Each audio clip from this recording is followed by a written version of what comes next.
Um, Hi, everybody. Hello. We've got Scott and we've got Carolyn, who's in the air. She may not say a lot because of disturbing her neighbors on the plane. Feel free to chat it, Carolyn, and I will be your vox populi. Um, you like it when I Okay. throw in the Latin, or is it weird?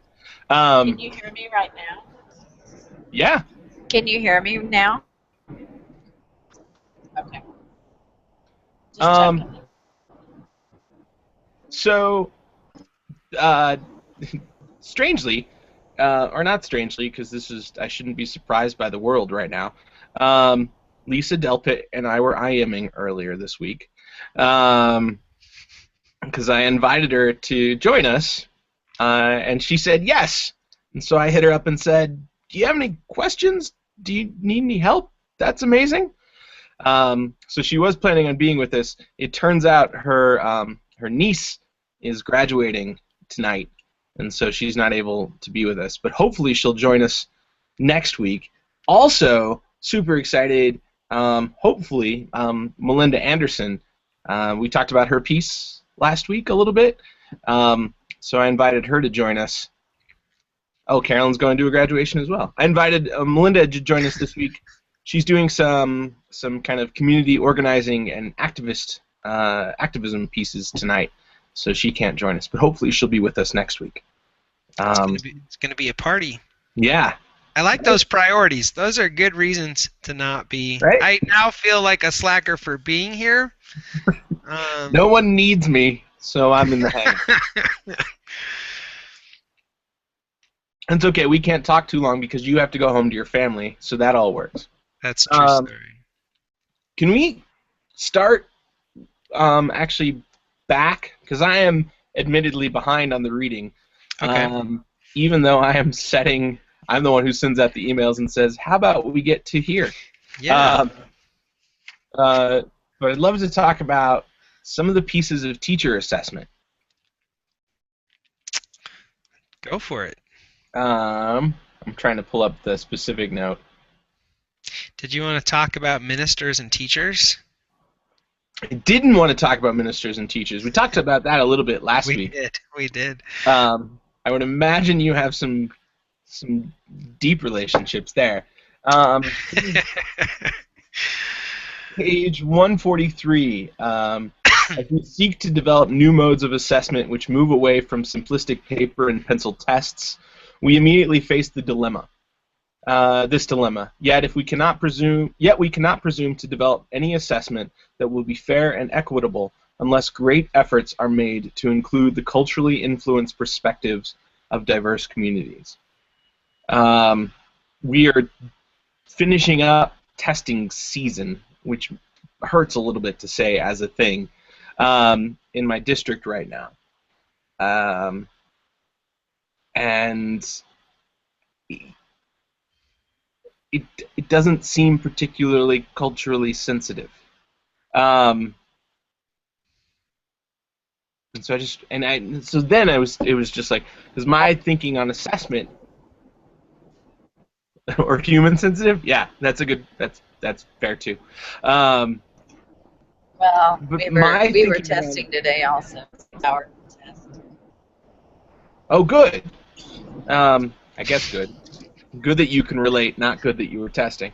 Um, but I think about assessment in terms of kids. Um, and I was happy to read this section because Delpit is talking about assessment of teachers. And for what I guess in a like, well, the adults can take care of themselves mindset, I hadn't considered the cultural implications of teacher assessment. So I was wondering what you guys thought about that. Um, and I love it because you're both coming from such different kind of approaches to schooling. Um, and Scott, having started the school you helped start, um, how, what are we doing wrong, and what are we doing right? You always ask such small questions. I hope Carolyn goes first. This is where she plays the plane card. Right, right. Oh, I got static. I can't hear you. I was searching for my book. So is this your question about teacher assessment, like assessing teachers? Yeah. Can Delpit, you hear in, me? yes. Just Delpit's conversation Okay. around culturally sensitive and aware teacher assessment.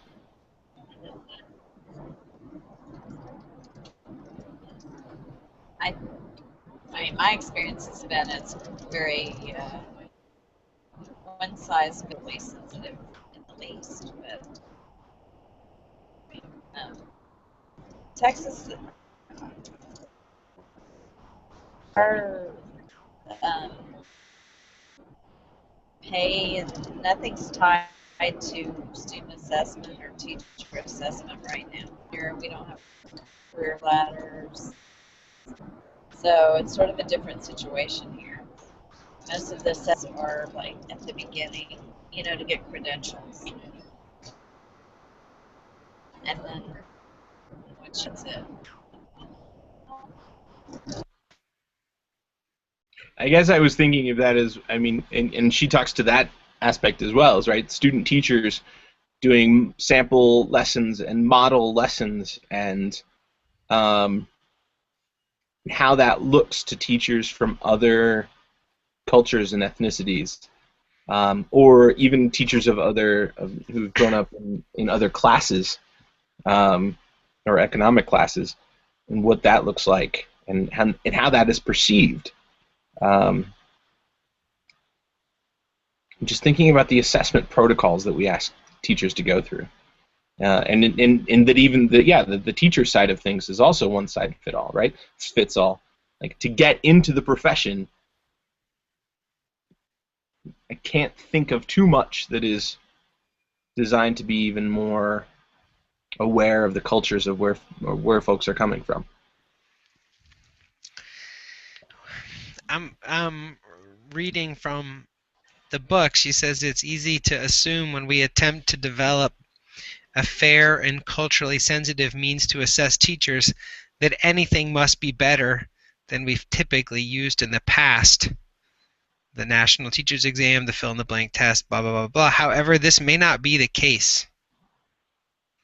Yeah, and I thought that was super interesting, right? Like, I think that the caution is, even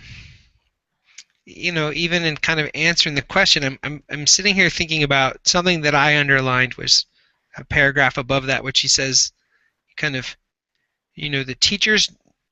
It's the attempt at trying to focus on what teachers need to know, and then what they need to do. So I like that because it includes this idea that it's not just about what teachers do or how well their kids score, but what they need to know, like their awareness. right. And then I began to try to think about how to capture our conversation last week and now. If I think about a particular classroom in a particular place at a moment in time, I think I could guess at some generalities. I could definitely guess at some things that felt like kind of uh, consensus social agreement and a dominant kind of view of what good teaching looks like and what someone's supposed to do. On what they know, I'm a huge fan of Arnold Mendel's work and this idea of world work, and I think that what people need to know, even to navigate today's world, whether it's having 37 languages spoken, or whether it's the number of ability issues, or whether it's about navigating the politics of parents or social class, what a teacher would need to know to be skillful. Certainly it depends on the age of students they're teaching. That's just a gigantic ball of information, and of course we want mere mortals to teach, so we can't have the expectation of endless understanding. It's got to be about a disposition towards learning. It's got to be about the ganas. It's not just about the students, about the teachers having this ability to say they don't know and a curiosity to find out. And so That's and the if that's the teachers in this. Are you talking about teachers and students in like a K-12 classroom, or are you talking about teachers and students in a pre-service space? well, I'm trying to think about. I think it actually is relevant to both. I'm trying to think about the qualities or characteristics that you're going to want to both, in a sense, I think prepare is the language we use now. We don't like train, but both to prepare and assess for, right? And what if we want to start by the qualities and characteristics that we want? And I think it actually, I'm a fan of that alignment between kind of student conditions, teacher conditions, and pre-service conditions. Like, there's a through line that should happen through all of them around this idea of making meaning of knowledge and knowing what to do with it. And while there is some kind of content knowledge probably that's still true, more and more content knowledge, I think, falls away. Content mastery of the teacher sets to the side of application, relation, human development, delivery, ability to connect, cultural, and other types of kind of larger awareness. And so how do you kind of find those skills and then assess for them, thinking not just about any small teacher in any small classroom, but thinking through systems? And then you begin to try to put that into some reductionist model of thinking about real systems in real time, and you end up with, I think, a fairly simple set of ways to need to assess, and then you end up at because I think we're at this kind of change edge of thinking about teaching and learning in schools. How do you, as you try to systematize that, even just thinking more concretely at a district level, not getting so heady as thinking about like a state level or a federal level. If I wanted to build a strong district system that prepared, invited community leaders and youth to become teachers, diversified that force, and tried to think about those skills, I certainly wouldn't use most of the tools we currently have, and I'm not very clear about how to go about doing that, which is not that helpful. Like, I wish I had a stronger set of tools or a better true north about that, but I'm not really sure I know. I'm gonna pull in what Carolyn has written in the chat. She's talking about whether assessments are suited to the school where the teacher is, which I think is important, and I want to come back to that. And then talking about Ganas, the disposition towards learning. And she says that she heard Stephen Dubner speak last week, and he said the hardest 3 words in human language are "I don't know," and he thought they were particularly hard for educators and librarians. Yeah. I wanted to talk about. I want to go back to the part about is the assessments being suited toward where the teacher is, right? Like, teacher preparation programs are the, like, I don't know. It's like there's such a general and vague preparation process. If you go 5 miles from this university, we have maybe an understanding of what you're going to need. If you go 15 miles, we're less understanding of what you're going to need. If you go out of state, we have no idea, really, of the cultural literacy you're going to need. So there's that piece of things. And then my disposition is to say something like, well, let's put it in the hands of the district. And, like, let's say, hey, district, you get to decide what the best way to assess. Like, here are the qualifications, perhaps. Like, here's what we're looking for, but you decide what the evidence is that you're looking for. But then I think about my own district, and we cover 8 different municipalities, right? 8 different towns. One of them up in the foothills of the Rocky Mountains. And that was flooded out, right, in the fall. Like, they lost many homes and much of their community, and schools were closed, and they were evacuated, and all of these things. And then there was another one that's kind of out on the plateau. Water wasn't a problem there. Small town surrounded by farmers' fields. And then we've got one that's in the city, and all of those pieces. And I think about the cultures as we try to deploy the same initiatives across each of those 8 different towns, and what they need, and how it looks, and how parents react, and how parents are involved across those 8 different municipalities. And I think, wow, one assessment of teachers still, it's mind-boggling to think just for our district what an assessment would need to do to allow for the cultural variance within those 8 or between, amongst, and within those 8 communities, and then thinking about differences of race and ethnic cultures that the teachers are bringing to the floor. You know, like, that's one district. It should be pretty simple.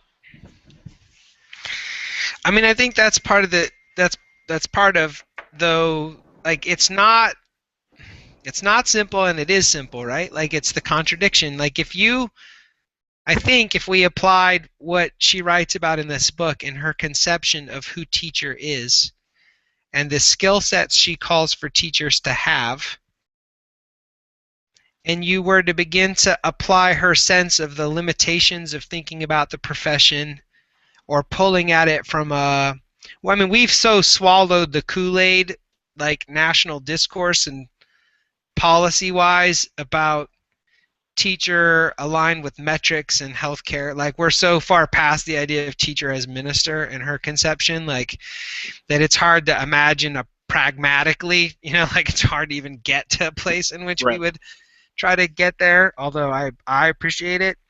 But I do think people could very rapidly see this giant gap between who's currently teaching and who we believe are our teachers, right? Like, if you ask people who's got great wisdom, it's not that hard to get people to say they understand that actually their plumber and their electrician, like, if you think about the next 25 years and who are really important people who know things about the world, people with tools and trades and who do, you know, work with their hands, artisans, craftspeople, like, these are precious skills in a knowledge work economy that we highly undervalue. And I think you'd get people to, like, widely shake their heads at that. What you don't know how to do is how to get the educational system to allow space for that inside, and we don't know how to think about teachers other than from an industry kind of lens at this point. And so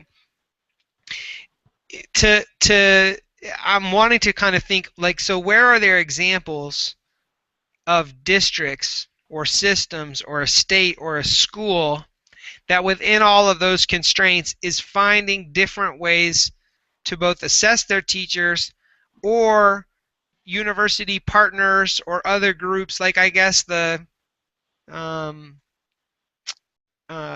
you know, community groups that are growing this kind of awareness, pre-service mentality, assessing teachers. And so the Detroit Future Schools Project and their Gangster Wankster Writer Institute comes to mind as a real powerful, specific example of folks, I think, maybe doing something that's embedded. They're using the researcher Jeff Duncan Andrade's work to do it.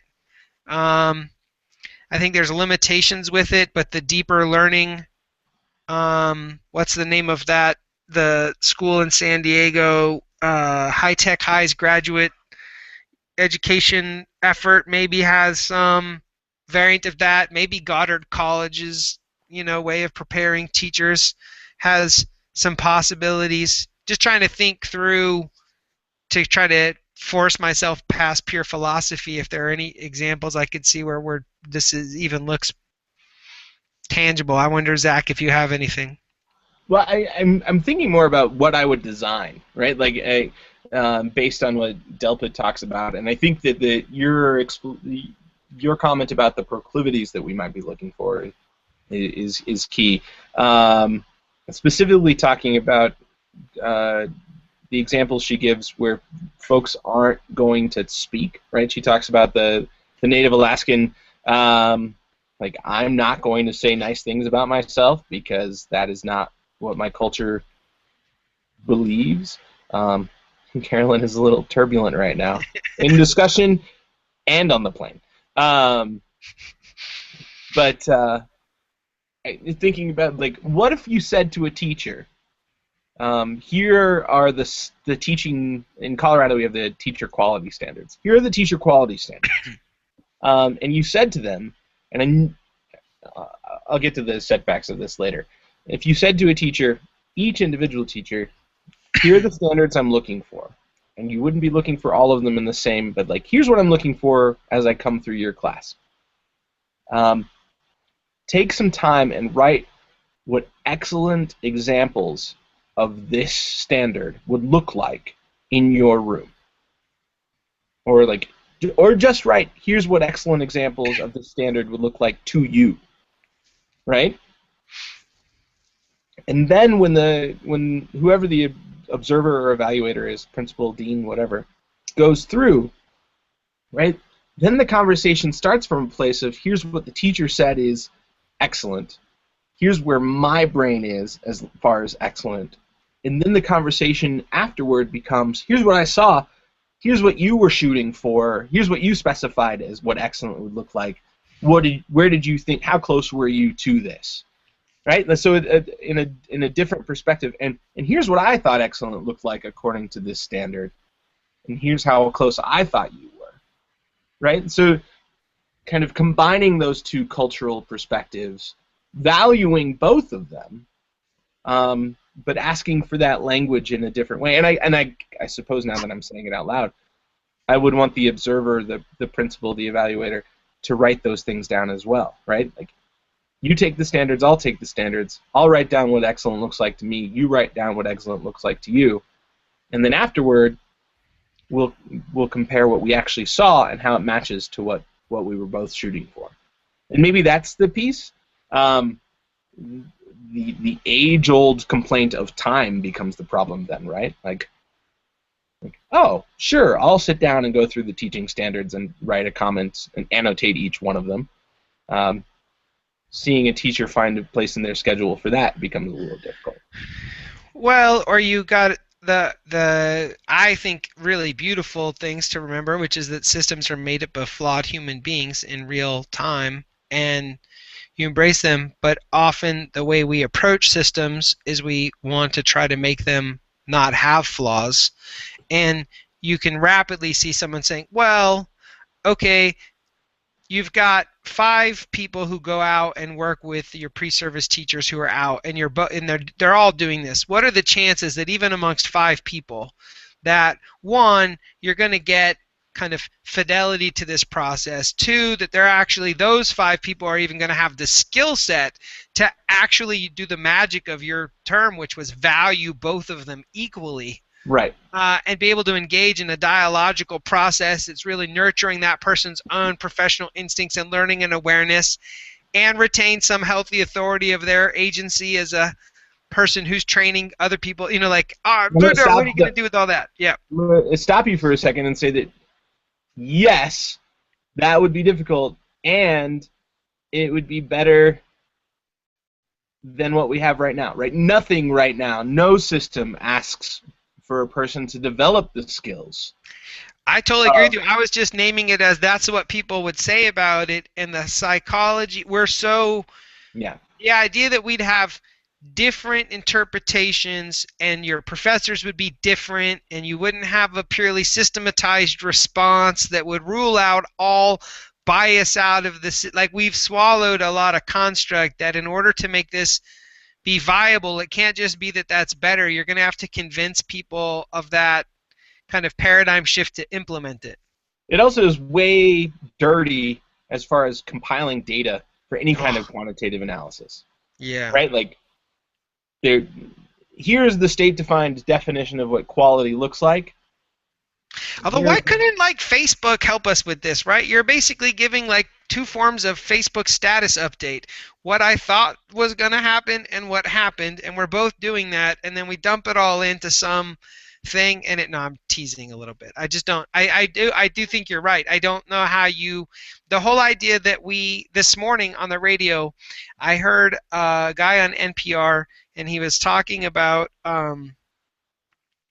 healthcare, and I don't remember the specifics, but I just jumped out of me. He said, the thing is, we have to get people to trust the data and believe the data and not rely on their instincts. Mm-hmm. And that to be successful, to transform whatever it was some type of, maybe it was ER behavior, I can't remember what it was, but it was like, you have to convince her, you got to trust the data and ignore your instincts. And I heard that, it just gave me chills. And, maybe it's true in that field. I don't know enough about it. I didn't listen, but I heard it and it totally stood out to me. I think data can inform what we do. I'm not afraid of it. What kind of data we value is the fundamental question. And but when we design from the parameters that we have to have it to aggregate it, to roll it up for some report, as opposed to be in relationship to the people in the community and their learning, is where I think we find ourselves in these real. We built this entire data system out of the idea that we were failing as a nation, that we had to race with other nations, and that we had to have metrics to prove the accountability of folks and to fire them. And there's been some good things from that. It's pointed out some things for people to more visibly see some disparities that didn't exist before. And it's also led to some really stupid educational choice making. So, like, now what? Right. I guess we take over. I don't know. I don't know. We miss Carolyn. Yeah, we. She's at 37,000 feet. No, but so it is I'm interesting impressed to with think her. about like if you had to advise in like to take it away from the big dreamy thing, and which I think it's both important, right? Like, what do we actually want in 10 years, 15 Right. years? What do we think is our best guess at what will work well and serve us well? But then, like, you're consulting a district and they tell you, look, we're going to give you $5 million and you've got a team of 4 people and we want you to go to work trying to transform how we do this in a pipeline relationship between teachers and pre-service, our pre-service institutions. Like, what are you actually going to put down on paper and try to make happen, and what resources are you going to pull in to do it? And if we took Lisa's writing and work and tried to have that inform us, would she give is there anything in this writing that gives us information or understanding that offers a guidance system for that or provokes it in some way?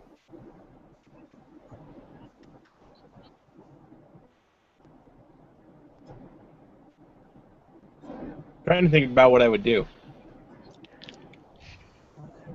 And I think it would probably, I mean, if you gave me the time, it I would missed that probably question. look the way I described, right? Well, he's asking if we were to sit down with an administrator and we had the time and the money and the human resources to help them think about how they were going to fairly assess teachers of all backgrounds in a school, according to, I'm putting this part in there for you, Scott, according to these goals or standards, how would we help them define a system that gave them the information they needed and was culturally aware? What guidance do you see in this book that and the reading that provokes you a certain direction or gives you some insight about how to approach that? I found this is our second appearance of Sarah Lauren Slightfoot in our conversation. But when we were in class, the thing that she said, many things that have stuck with me, but the one that has probably stuck with me the most is she said, I think she said as an ethnographer, was to ask 2 questions. One, if this seems strange to me, I must ask myself why. And if this does not seem strange to me, I must ask myself why not. And then Carolyn writes that she would begin with an awareness at all, and I think there's some parallel thinking going on there. But just an awareness of like, oh, this seems like I'm sitting and observing this teacher, and this practice, whatever it is, seems strange to me. And Delpit writes, I'm looking at the book, there was an innate fairness in judging performances rooted in one set of norms, right? And so that is asking, like, this seems strange to me. Why does that seem strange to me? And if my answer is somehow rooted in the norms of my race and my background, then I need to have a different conversation. I think getting folks to be comfortable asking that question, um, and to come to the post conference and say, when you did this, it seemed weird to me. Why did you choose to do it? Right? Give me an explanation of why you chose this behavior, or what did you hope would happen, or what reaction did you see afterward? Because I think then it gets to those pieces that Delpit is explaining. Here's why like African American teachers are speaking in this way and taking this particular tone with their students. Here's what they're doing and why and how students are reacting to it. That opens up a more specific question and dialogue and conversation about the practices that are observed cross-culturally.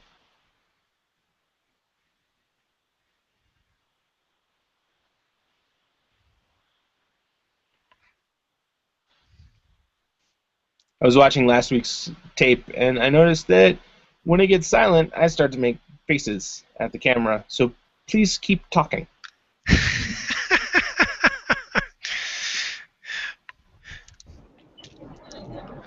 Well, I'm just thinking. The faces are coming.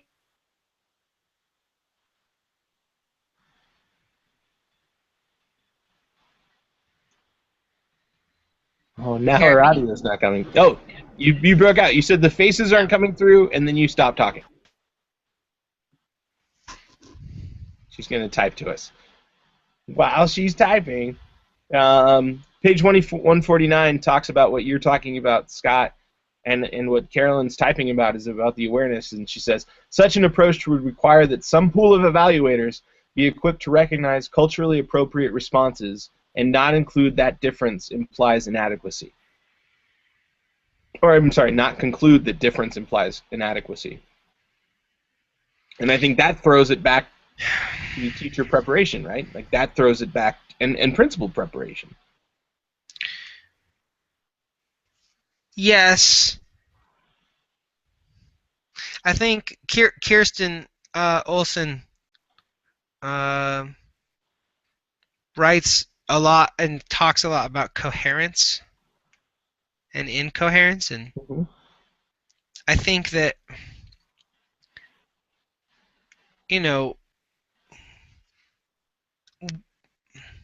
there's it can't we can't say, well, at the point that is teacher preparation, we're going to develop this skill set and ability and worldview of the ability to do this skill. In a sense, that skill is a huge chunk of what good teaching should help provide, not just for teaching, but for other professions. It really should be the teacher training and assessment, and those doing it are applying that skill set in a particular way at that moment in time. Because if you wait until the moment of kind of pre-service instruction to try to kind of cultivate this attitude, because I don't think that's I think it's almost a quality that's available rapidly, but we learn ourselves out of, and it sets at one layer below most people. I think most people know how to almost drop right to that place,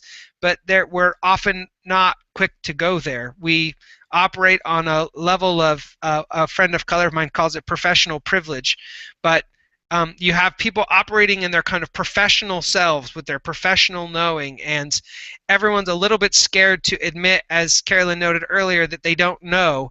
Everyone pretends they know the lingo. Everyone pretends that they've all read the books and the homework assignments, and there's a kind of quality to the voice that's slightly manufactured, and there's a set of habits that's slightly and honestly, I think almost everyone's yearning to do it differently, but they don't quite know how to get that equation to happen. And so it's interesting to think about what are the conditions around teaching and learning and of preparing teachers. Like, what are the qualities? So Sarah Lawrence Lightfoot's a great kind of test case. Like, in her own experience and background, not only has she learned about her own process, but she's found a question that can evoke that in many students. Or it's this very simple but powerful question, like, if it seems strange to me, why? And if it doesn't seem strange, why not? Like, that's good because it's not just philosophical, like, it's useful. Like, it's a thing that's Right. an easy mantra to remember. You can walk into a classroom. It helps grow awareness and knowing, right? Like, and um, so how kind of functionally do we invite people into that space? Lately, when I've been talking with groups, I've been saying, if I'm beginning to think that my success is tied to the extent to which we're having the conversation in the room right now that would otherwise normally happen right after we all walked out of the room and in the parking lot or at the bar. Like, the more that conversation happens inside these doors, the more successful I think I'm probably being. Yeah. Yeah. I think that's a really good point. I want to pull in what Carolyn typed because she typed quite a bit, but perhaps not if you Well, actually she took a can't. Wait, transcript yeah. of She's what we were yeah. both saying. Go for it. She said she thinks that the question you ask makes a lot of sense. I think as administrators, this sort of thought is pretty far from their minds most of the time. I think this is certainly an awareness that could be cultivated, but doing it in a mindful way would be the only way it would be significant. And how can we bring more teachers of color into the field when those leading a school may be really unaware of all the different directions their staff may be coming from? One of our teachers does this awesome anonymous poll. Kids put heads down and raise their hands if they did or didn't do the reading. A no judgment assessment. Now this is a little unrelated, but I can't hear the whole of what you just said. That's okay, Carolyn. Totally related. We'll pull that in later.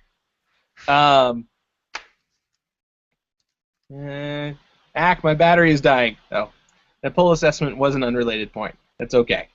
I want to pull back to though two pieces of what you said. Delpit at the beginning, right, talks about we each are walking around with our own different worlds, right? And only as teachers are we effective. I'm paraphrasing horribly, I'm sure. Only as teachers are we effective if we start to try to understand the worlds of those who are around us. And this goes. She doesn't directly make the tie because these are different papers that she presented. But I see it here as well, right? Like, how is the principal, how is the school leader, how is the professor attempting to understand the world of these pre-service and in-service teachers as they walk into the classroom? And I want to go back also, because you mentioned it, and I've got two monitors, so I can do this, to something Kirsten typed and published on her blog a few whiles ago. June 30th, 2012. I love the Wayback Machine. Our mentor, Parker Palmer, speaks poignantly about the need for coherence between our inner and outer worlds, between the person we are inside and the external world of our work, or of the desire for alignment between soul and role. Mindfulness practices in education is a rapidly emerging area with possibilities for depth of awareness, focus, clarity, concentration, and understanding that can profoundly enhance teaching, learning, and leading. School leaders who practice mindfulness serve as inspirational role models for emotional and social intelligence, uniting schools, teachers, boards, students, and parents. Leaders with these skills bring a richness and depth to their roles. Mindful school leaders mean more coherent and effective schools. Teachers who are more focused and better supported, and students who have their skills and appetite to interact with the complex world outside the school door. Mindfulness is for everyone. We're taking a deep breath right now. Soul and role. Yeah, that's what I said, Carolyn. I'll put the link in. So I thought that was really interesting, the alignment piece, and it speaks pretty directly to what Delpit's talking about as well.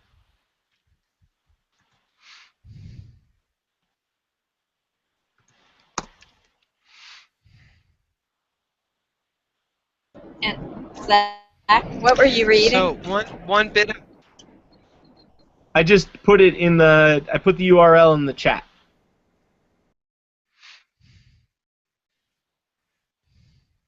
And it's the last paragraph of that post.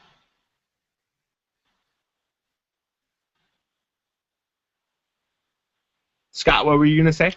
I was just gonna say, like, one other bit of in that kind of the awareness or mindfulness thing that we didn't talk about last week in this section that I had highlighted both the first time I read the book and I found it again. And 145, what's 145 in my copy is this territory about cultural value on stating the obvious.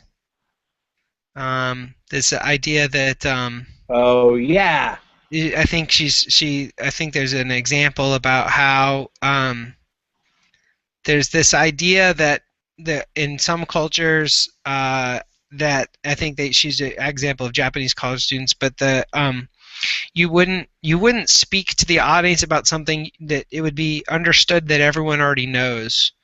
And you wouldn't like, so there wasn't there would not, it'd actually be kind of disrespectful to be overly explicit. She talks also about the Athabascan and how they have a little longer pause point in their speech, and often other people then would interrupt them because of the kind of tuning in, and it makes me think about this skill set. I think sometimes mindfulness and awareness to me are related, but the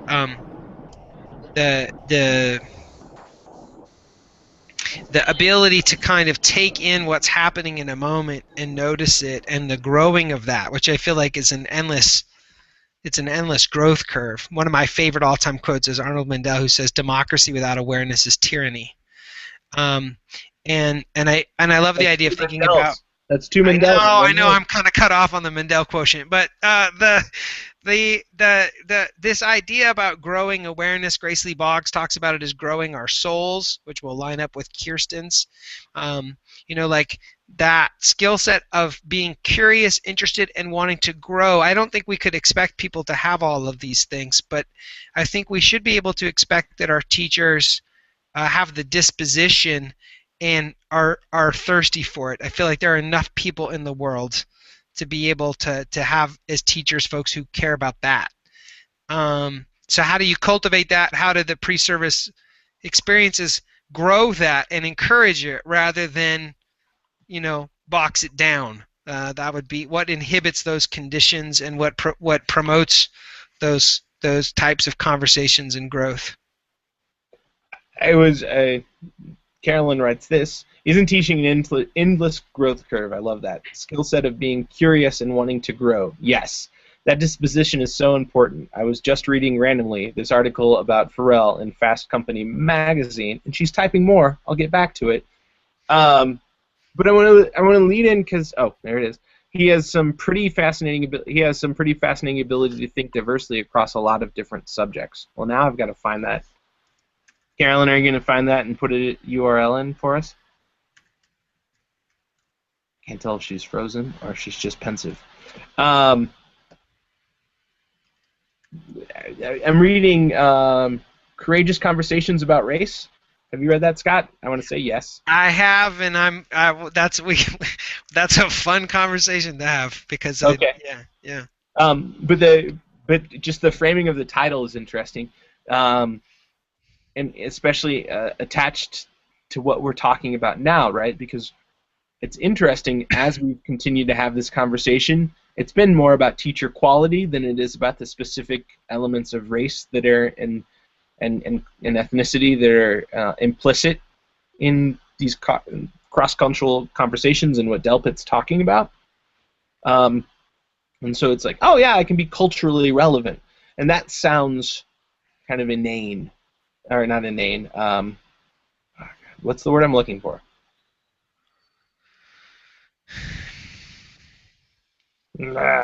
Anyway, it sounds like I don't have to worry about being culturally relevant. Like, it doesn't sound frightening in the same way that being innocuous, maybe.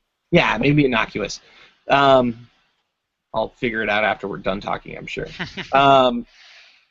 But when you speak specifically to race, right, being racially aware, there's a charge that's there that is different than culture, right? Which is why I think so many people like, race is a cultural construct, right? Like, all of a sudden, then let's just talk about culture and not about race. And clearly we've been able to do that Like that seemed to be a safer zone for us so far this evening. But saying to a principal, how might you need to be more racially aware as you go in and do observations? Or as to a professor who's doing an observation, how might you need to be more racially aware of the norms and the reasoning that are being displayed by these teachers, these pre-service teachers? That becomes more of a third rail, I think.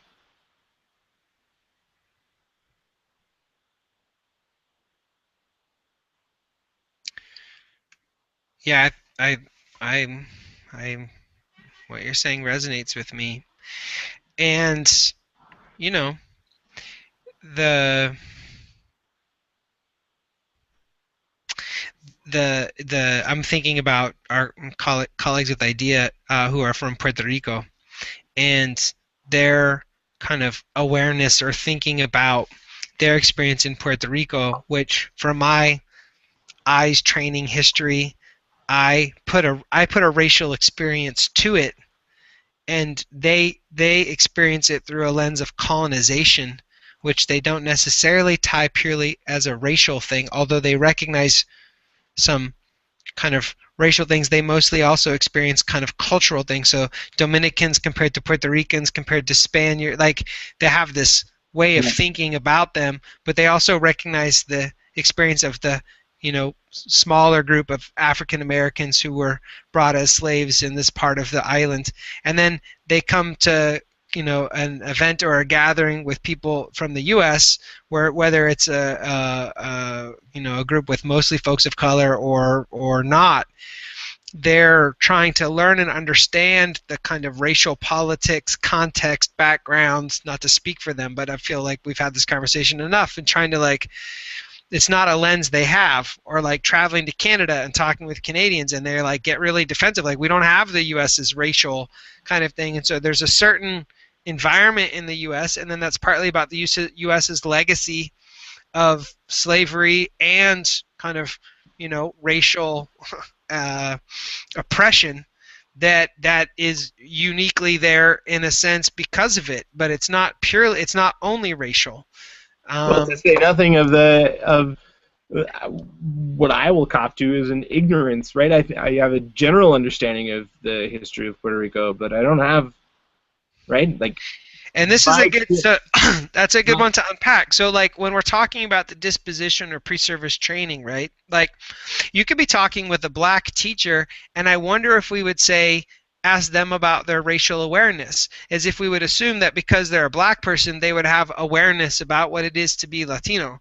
Right. Right. And so there's a way in which, as we operate through these things where we kind of mimic back some of the patterns or structures or ways in which we've approached things. And so what actually invites the conversation, and then where there is a hot spot, I think we generally steer clear of. So, particularly kind of in the U.S. I mean, in the last 6 weeks, but we're at a point in which the boiling point of conversation is really hot, and you can talk about cultural differences in a way that feels less threatening, and I think that's a limitation in a sense. We're nervous about the hot spots. Everyone's afraid of the hot spots. No one wants to be pinned down in their kind of inadequacy or lack of understanding, and I wonder what that means.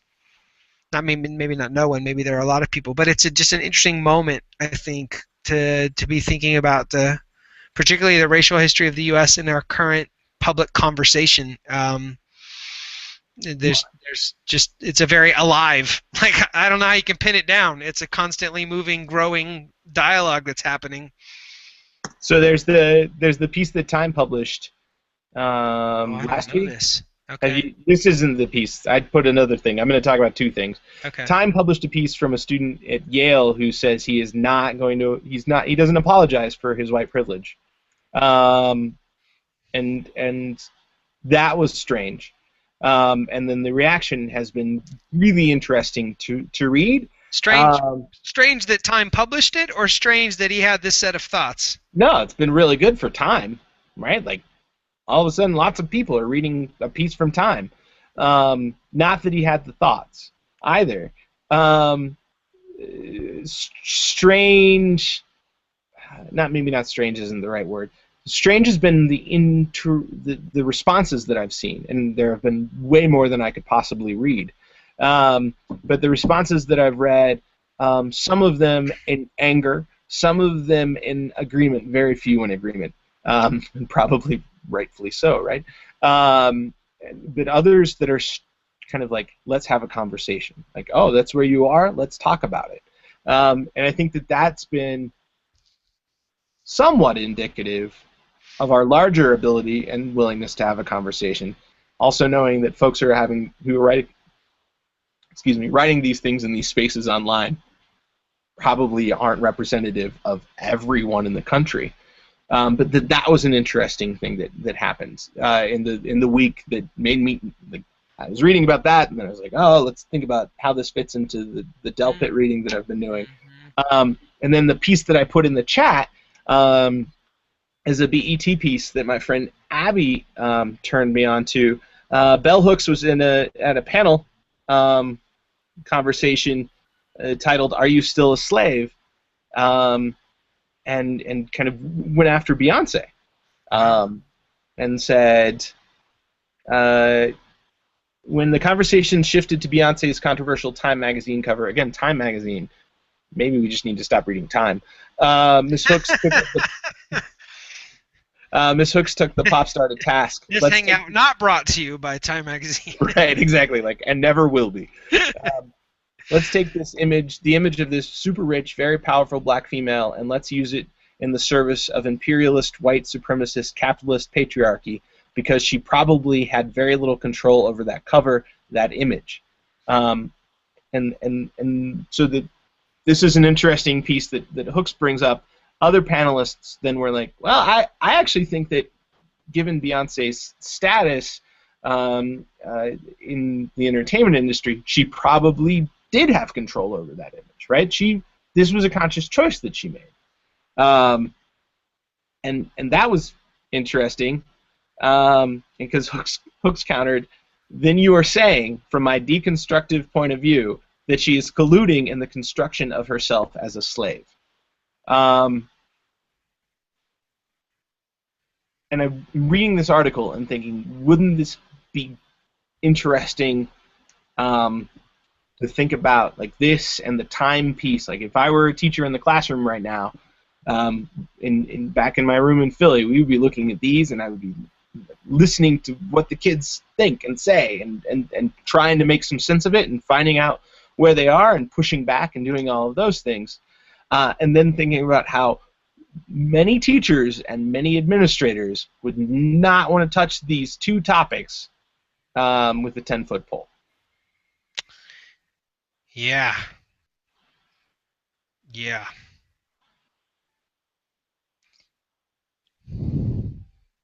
I've yet again left you in stunned silence.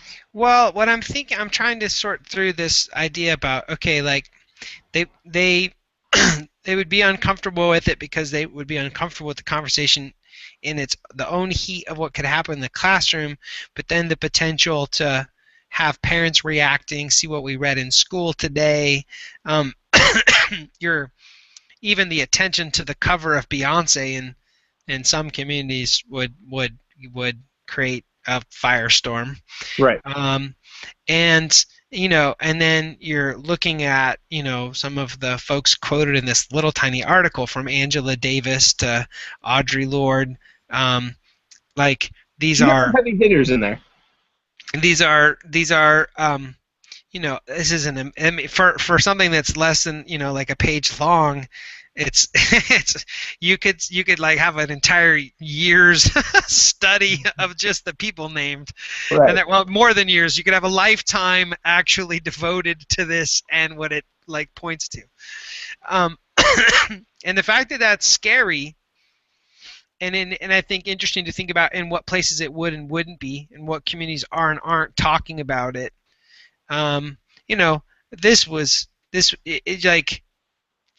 Yeah, it's really interesting to think about how many teachers and kids across the country have this article and talked about it this last week. Right. And like, what are the chances? Not that they all should or would even know about it, but even if they all were aware of it, like if everybody knew about it, how many of them would actually bring it in their room and talk about it? Well, let's take it up a level, since that's kind of where the conversation started and we're about to stop. How many teacher preparation programs talked about what was said at Yale? How many classrooms in Yale, where this might be a relevant topic, brought in that piece, and then the other pieces in response? And how many teacher preparation programs said, "Hey, this is what's going on"? And nobody yet, because it happened yesterday, I think. Like, here's what Bell Hooks said. Here's the Beyonce cover. Would this be a lesson? How would you frame it? That kind of stuff, right? Like, even at I can't think of many current teaching professionals who would take this on across the country. But I also can't think of places where we're really preparing future teachers to think about how they would take it on.